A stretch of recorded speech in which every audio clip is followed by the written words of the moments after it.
Hey everybody, this is Kristen and I have our Cotton Cuts Puzzle Mystery Quilt clue number 7 today. So when you open your little package, you are going to see our directions for this month.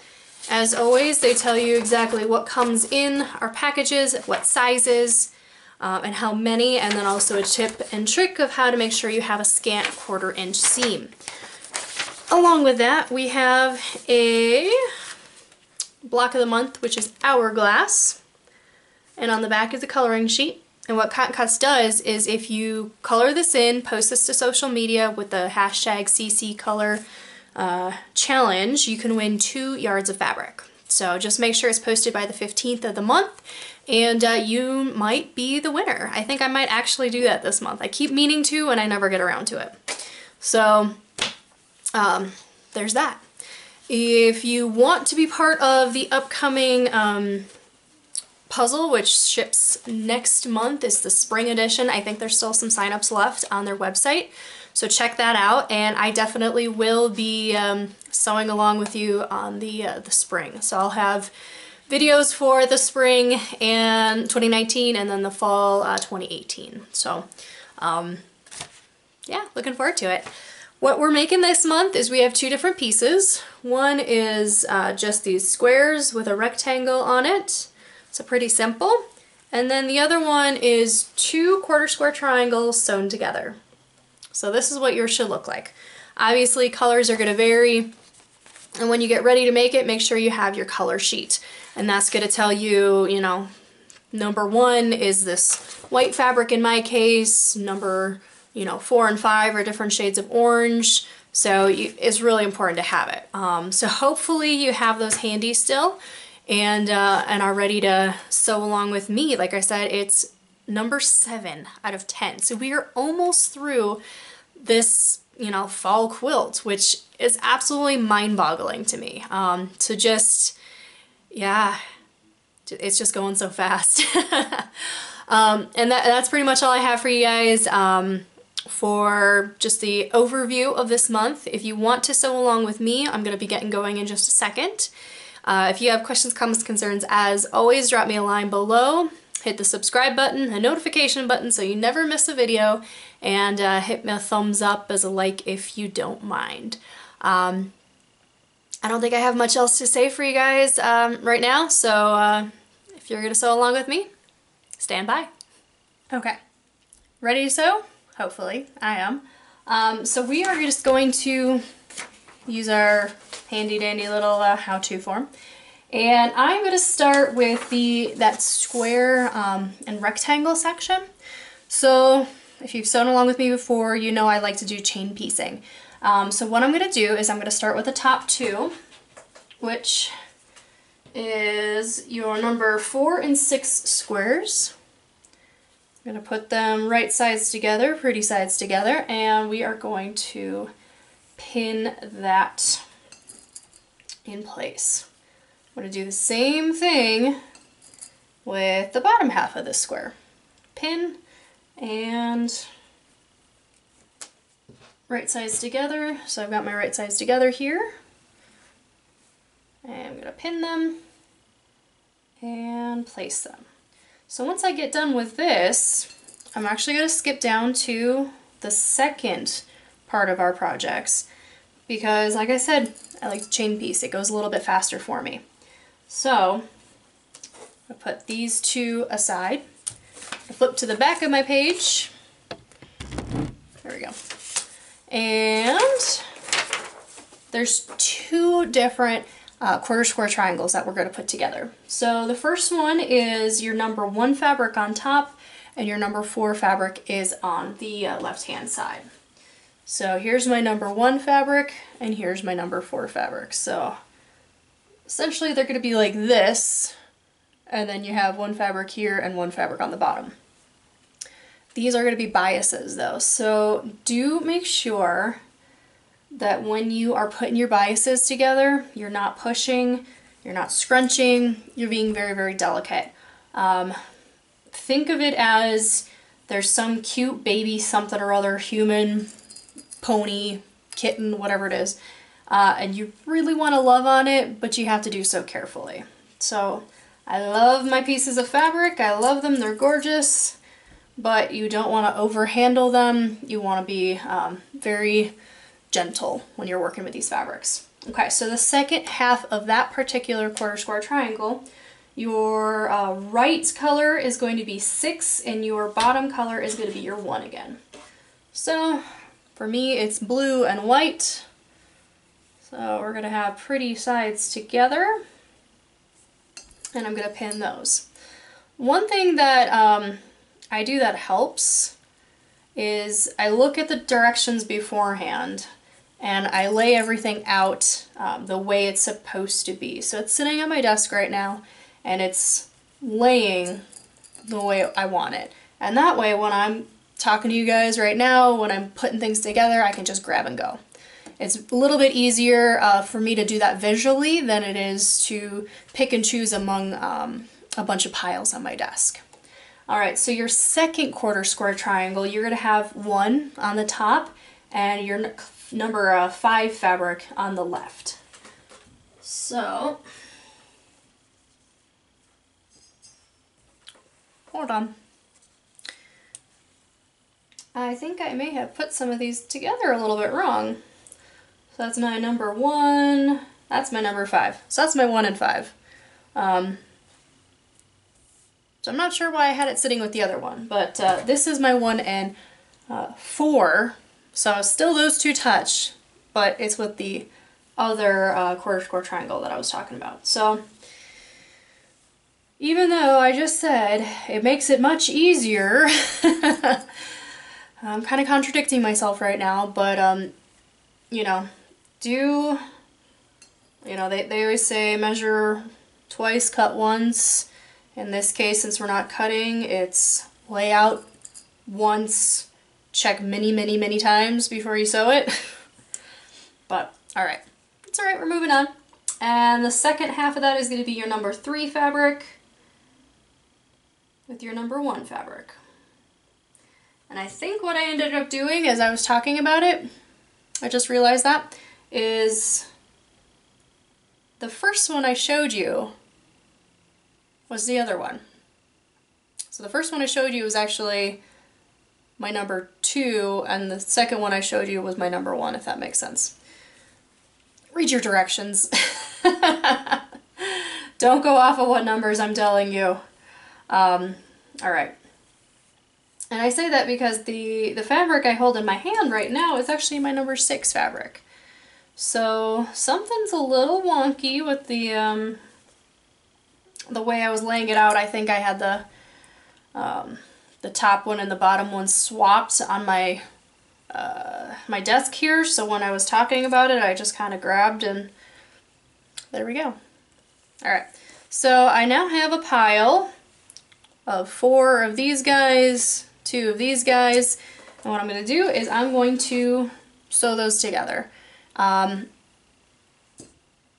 With anything that I like to sew, I have my leaders, my unders, and all that jazz, and I will actually bring my camera a little bit closer down so you can see what I'm doing.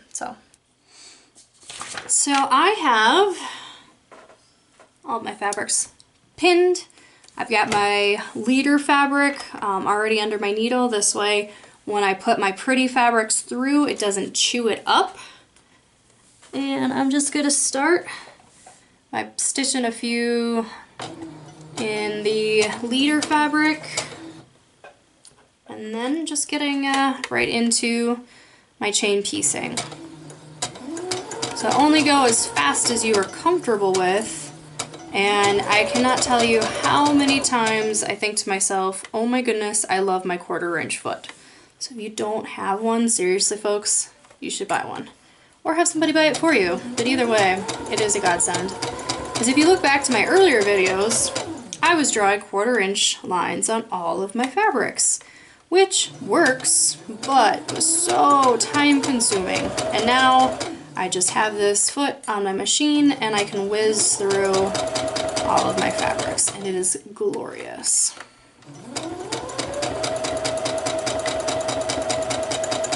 Alright, now we have our biases. So this again, remember, very gentle. You don't want to push or pull or stretch or do anything that's going to distort the bias.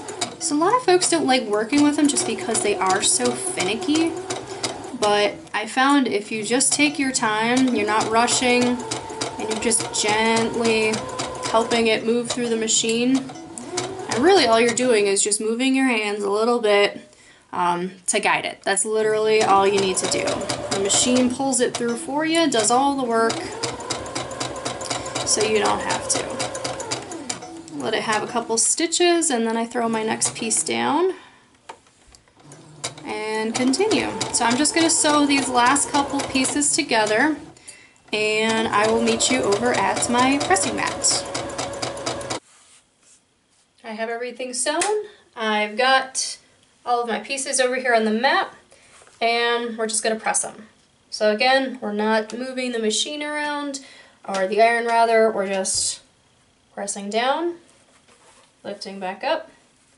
And I like to do the dark side on the top, and that way when I open it, I can just kind of press it over, and you can see.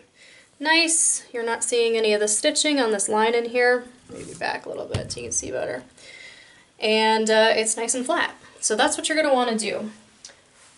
With these squares, it's a little bit wonky because, as you notice, they're both dark fabrics. What I would suggest is just making sure that you press to the same one, whether you're pressing to your number 6 or one of the other options, press to the same side, because when you put these together, your 6s are going to be opposite one another, and when you lay these on top of one another, you can nest your seams, and that makes it so much easier to get a really nice solid seam and line everything else up really easily. So that's my little trick on that one. For our bias, again, press to set the seam here, and you're just doing that to get this line of stitching, and then very gently roll into that darker fabric. And that's again why I have the darker fabric on the bottom. If you really feel like double dipping, you can flip it over and press from the back as well as the front. But you can see there's no distortion, you can't see my seams, nothing like that. So that is what you want to do with these biases. You're going to just do your best to be very gentle with it and not moving your iron in weird directions. You're just rolling that seam over and pressing it. So that's all you want to do. So do that with all of your seams, and then we'll get back and start sewing these guys back together. Alright, so we have everything pressed for that first go round, and we're going to come back for some more matching and sewing. So you got to have your 6 fabric, which is this green one for me. Make sure those are opposite. You're going to lay those two together, right sides together, and like I mentioned earlier, you're going to want to nestle your seams. So right in here, these seams are going to be touching. So hopefully you can kind of see that on the thing right there. And when those are nestled, they kind of lock together, and that actually lets you have a nice solid seam, but also if you did everything right, the other ends should line up perfectly. Also, the nice thing is if you're doing like a bunch of squares, this helps your rows line up much, much nicer. So that is a tip for future. Alright, we're going to get into our biases now, so back to the other side. So I'm looking for my number 1 on top and my 4 on the other side. So that's my dark orange in my case. So number 1 on top, number 4 on the left side, and then I'm going to match that up with my 6, which is my floral. So let's see if you can see this. So again, the colors are going to be opposites. Lay them together, and if all is right with the world, you should be able to nest those seams as well. So I like to nest them, stick one through the middle, and then double check that my ends are lining up the way I want them to. And then I pin. I usually, when things are about this long, I like 2 pins. One closer to that middle right here, and then I'll do one farther out as well. And that just keeps things from shifting. And I'm using pins and not the Wonder Clips because I've found that those tend to weigh down, especially these bigger pieces. And when you're already working with a bias, which is already finicky, you really don't want to have anything that's going to put weight and pull down your fabric. So that's why I'm using pins today. But it's dealer's choice, it's up to you. Alright, and your last 2 pieces. So you're going to have your 1 and your 5 fabric, which is this orange in my case. And your 1 and your 3 fabric, so again your 2 colors. So not your white or your 1, your 2 colors are going to be on opposite sides. And if you press towards your dark fabric, your colored fabric, those will nest. So I don't say just, you know, press to the dark for the fun of it. A lot of times it helps where you're not seeing things through your lighter colored fabric when all is said and done. But also in a lot of cases when you're making things like this, that is going to help you nest seams as well. So I have a method to my madness. As I say that, you know, I've only been quilting and really sewing for about a year. So it's just been a lot of tips and tricks that I've learned from watching YouTube videos, from reading and such like. Alright, so we have 3 pieces to get to sewing. You've already seen me sewing. I think you guys get the gist of it. One thing that I do want to point out is with these seams, you can see this one comes up this way and this one goes up. Usually I try to sew down, so I'm just going to push that seam down. It's not possible with these. So just really be careful when you're sewing down this line that these 2 are, going different directions and not bunching up in the middle. So just make sure that those are pretty the way you want it, okay? So I'm going to sew these and then I will show you the next steps. Alright, everything is sewn together. I've already pressed it. So what you should have is quarter square triangle 1, quarter square triangle 2, and your 4 patch. Now for the 4 patch, you have one more sad piece of fabric that's been hanging out waiting to get used, and that is going to go on one of the sides. So you should have a, there you go, 6 and 5, which, if I turn it correctly, there we go. So 6 is, in my case, this green color, and 5 is my light orange. So that wants to be on your right hand side. And this is going to match up on that right hand side. So I'm just gonna make sure everything matches, and then I'm gonna pin in the middle just like I did earlier, and then pin out to the ends. So there we go. And since this isn't super long, I'll probably just put 1 pin in the middle of this square and 1 pin in the middle of the other.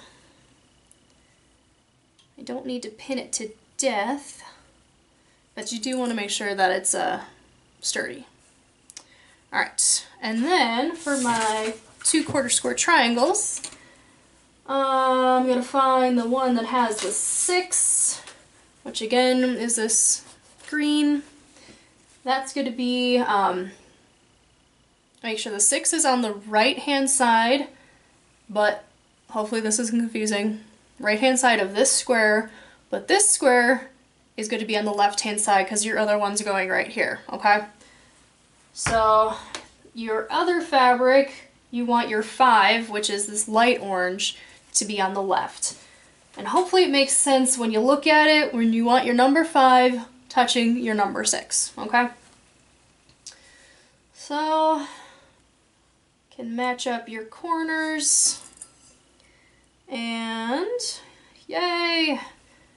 Everything looks good. I have my seams, which are nesting beautifully. And I'm just going to pin this, and then we'll be able to sew these together. And once these last 2 lines are sewn, we are done for the month. That's it. Easy peasy. So let me get these sewn, and I'll show you the finished product. Our finished product is going to look like this. So that's one, and then our 4 patch with our little rectangle. So those are what we're making this month. And like I said earlier, that's it. We are 7 months into this. I don't know how everything's going to be put together, so I'm really looking forward to month 10 when we get the final directions of how to place all these little bits and pieces together. I don't have that sort of vision, so I'm really excited to see how this turns out. Like I said earlier, if you guys have questions, comments, concerns, please do let me know in the comments below. If you got tips or tricks that you want me to share, please add those as well. Hit the subscribe button and the notification button so you never miss a video, and give me a like if you don't mind. Alright, I think that's it. So I will see you again next month, obviously with the month 8 for the 2018 mystery, and like I said earlier, I signed up for the spring 2019 mystery as well, which should be shipping I think the first week of February.